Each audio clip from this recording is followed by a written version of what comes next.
이번 시간에는 대입 연산자 중에 이동 대입 연산자에 대해서 한번 알아보도록 하겠습니다.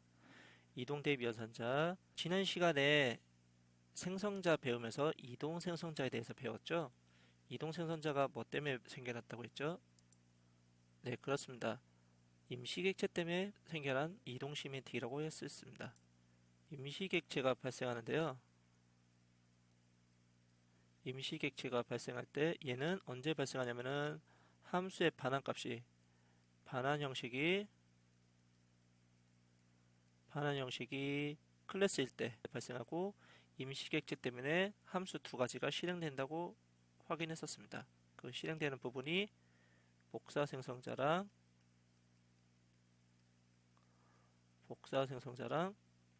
대입연산자가 이때 실행됩니다. 이 두 개가 다 무슨 복사를 위해서 만들어졌냐면은 깊은 복사를 위해서 만들어졌죠.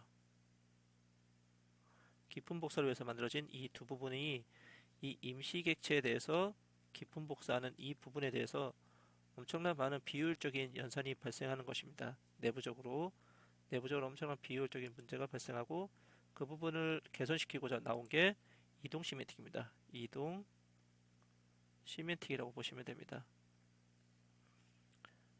한마디로 잠깐 나타났다가 없어지는 이 임시객체가 발생하는 건 어쩔 수 없는데 그 부분 때문에 메모리를 할당하고 다시 복사하고 그 다음에 다시 메모리를 해제하는 이 비효율적인 부분을 해소하기 위해서 이동 시멘틱에서는 이동 생성자와 이동 대입 연산자가 나타났습니다.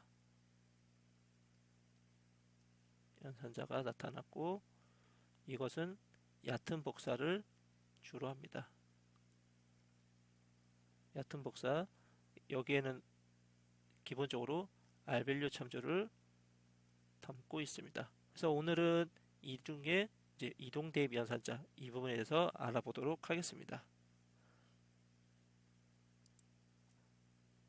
저희가 이제 함수 연산자 중에 플러스 연산자 할 때 주로 임시객체가 발생하고요.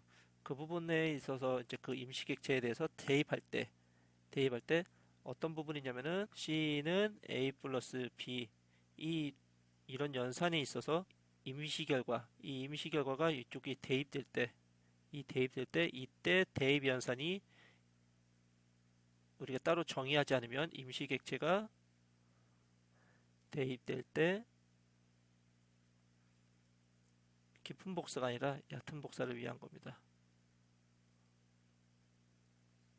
그때 만들어지는 게 이동 대입 연산자라고 확인하시면 되겠습니다. 자, 다시 한번 소스 코드 보면서 확인해 보도록 하겠습니다. 이 이동 대입 연산자 예제 코드를 선생님이 그 CMY 데이터 클래스를 확인해서 같이 한번 작성해 보도록 하겠습니다. 프로젝트를 만들겠습니다. 새로 만들기 프로젝트.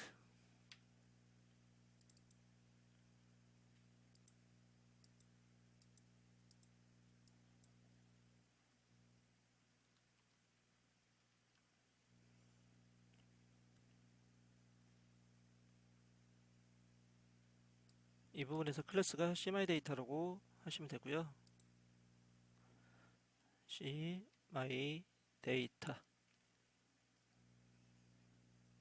만드시면 되고 제공해준 소스 코드를 그대로 복사해서 한번 실습해 보도록 하겠습니다.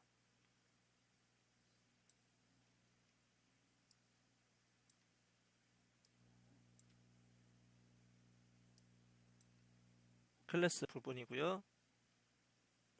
그 다음에 소스 파일도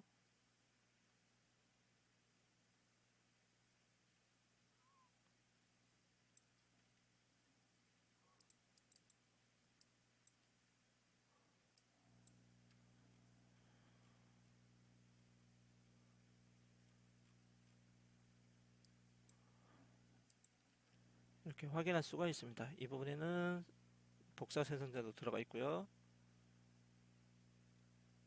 그 다음에 get 데이터, set 데이터 들어가 있고 메모리 해제하는 부분 들어가 있고요. 오퍼레이터 대입 연산자 하는 부분 들어가 있고 이 부분 다시 한번 좀 수정해 볼게요. 이 부분은 아닐 때만 이렇게 하면 될 것 같습니다.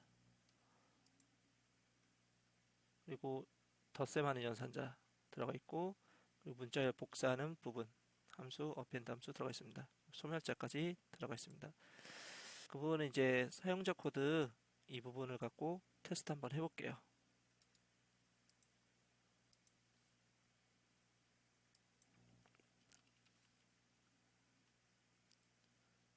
네, 이제 사용자 코드에서 문자열을 복사할 때 A랑 B를 더해서 C에다 대입합니다. 그럼 우리는 기대하는 값이 헬로 월드라는 문자열이 복사돼서 이쪽에다 대입되기를 원하는 거죠. 지금 함수가 어떻게 호출되는지 확인하기 위해서 출력문을 한번 넣어보도록 하겠습니다. 이런 출력문 하나 넣을 건데요. 복사 생성자 대입 연산자 들어가 있고 복사 생성자 들어가 있죠. 이 부분 한번 실행시켜 보시면 실행 결과를 확인해 보시면 A랑 B랑 더해서 만들어진 C 문자열에 대해서 출력문을 확인해 보겠습니다. 다음과 같이 출력문이 나왔는데요. A 문자열, B 문자열 객체를 더할 때 함수 호출이 두 개가 됐습니다. 하나는 복사 생성자가 호출됐고요. 그 다음에는 오퍼레이터 대입 연산자가 호출됐습니다. 그리고 C에 대해서는 getData로 출력문 받았을 때 hello world라는 결과물이 잘 나왔습니다. 문제는 결과물은 잘 됐고 덧셈도 잘 됐지만 문제는 이 부분입니다. 두 번의 깊은 복사가 일어나는 이 부분. 임시 객체가 발생했을 때도 깊은 복사가 두 번 일어나는 이 비효율적인 연산에 대해서 우리는 개선해 나갈 것입니다. 그래서 먼저 이동 생성자부터 만들어 보도록 하겠습니다. 이동 생성자 헤더 파일에 클래스 헤더 파일부터 만들어 보도록 하겠습니다. 생성자이기 때문에 함수 이름은 클래스 이름과 동일하고요.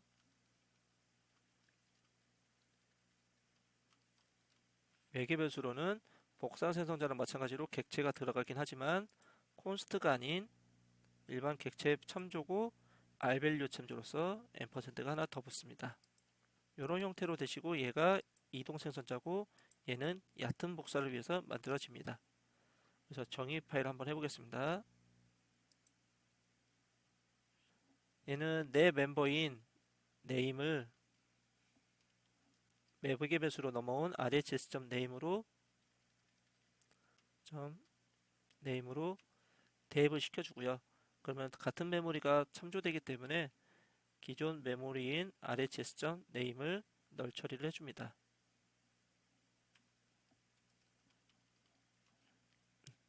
이렇게 단순하게 얕은 복사를 하고 매개 변수로 넘어온 이 임시 객체에 대해서는 널 처리를 해줌으로써 메모리 해제할 때, 딜리트할 때 오류가 발생하지 않도록 처리를 해줍니다. 그리고 나서 이제 이 부분이 어떻게 출력이 되는지를 함수 호출 때 출력하는 부분을 한번 넣어보도록 하겠습니다.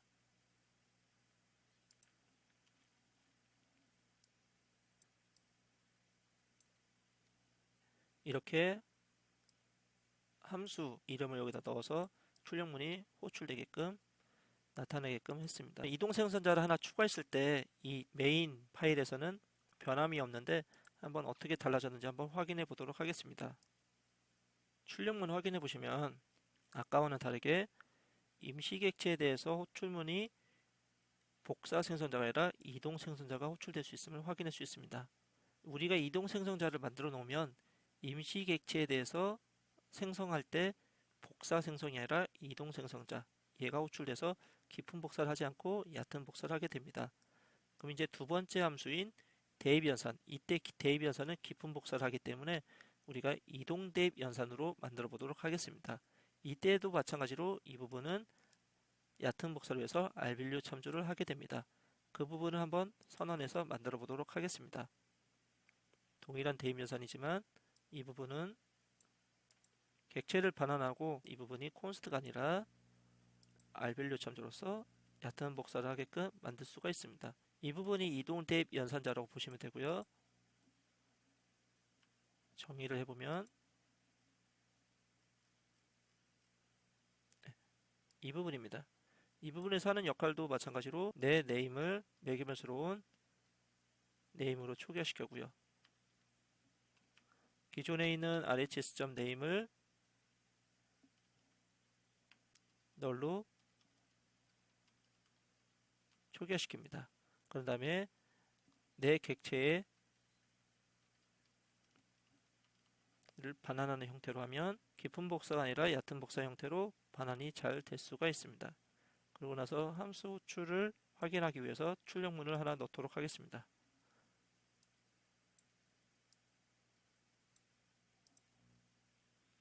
그리고 메인 함수를 다시 한번 실행해 보면요. 두 번의 함수 호출이 하나는 이동 생성자 얕은 복사고요. 다음의 것도 이동 대입 연산자가 호출이 됩니다. 이때도 얕은 복사를 하게 되죠. 우리가 덧셈에 대해서 임시객체가 대입되는 이런 식에 대해서 임시객체가 발생했을 때 임시객체에 대해서 복사가 일어나고 대입이 될 때 이동 생성자로 생성하고 이동 대입 연산자를 호출해서 시스템적인 부하를 줄일 수 있다. 이게 바로 오늘의 키워드라고 확인하시면 됩니다. 그래서 이 부분을 꼭 실습하시면 되고요. 이동 대입 연산자를 다중정의하지 않으면 깊은 복사가 수행된다. 이 부분을 꼭 확인하시면 될 것 같습니다. 자, 두 번째 예제는 같이 한번 해본 거죠. 앞에 예제는 깊은 복사가 수행됐다. 이거 확인하신 거고, 두 번째는 우리가 이동 대입 연산자와 이동 생성자와 이동 대입 연산자를 추가해서 확인해 본 결과입니다. 이때는 이동 생성자와 이동 대입 연산자가 출력이 됐다. 그래서 여러분들이 꼭 소스 코드 이 부분 추가하셔서 앞에 거랑 두 번째 거 차이점을 꼭 확인하시고 이 부분을 이동 대입 연산자가 언제 쓰이는지 꼭 명심해 주시기 바랍니다. 이동 생성자와 마찬가지로 임시객체 관련해서는 이동 대입 연산자 이 두 가지가 합쳐서 이동 시멘틱이다 라고 하시면 됩니다. 이것은 C++ 11에 만들어진 거고요. 우리가 지금까지 만들어진 이동 시멘틱 앞서 배운 알밸류 참조를 통해서 만들어진 이동 시멘틱은 두 개 이동 생성자와 이동 대입 연산자로 구현됐다. 꼭 확인하시면 될 것 같습니다. 그리고 이 모든 것들은 이제 언제 어느 조건에서 호출되는지를 아셔야 됩니다. 임시객체가 발생될 때 그게 함수의 반환값이 클래스일 때 그렇게 임시객체가 발생되면 생성자도 이동 생성자 값 대입할 때도 이동 대입 연산자가 호출된다. 그것이 중요한 것임을 다시 한번 확인하시고 꼭 실습해 보시기 바랍니다. 대입 연산자에 대해서는 여기까지 하도록 하겠습니다.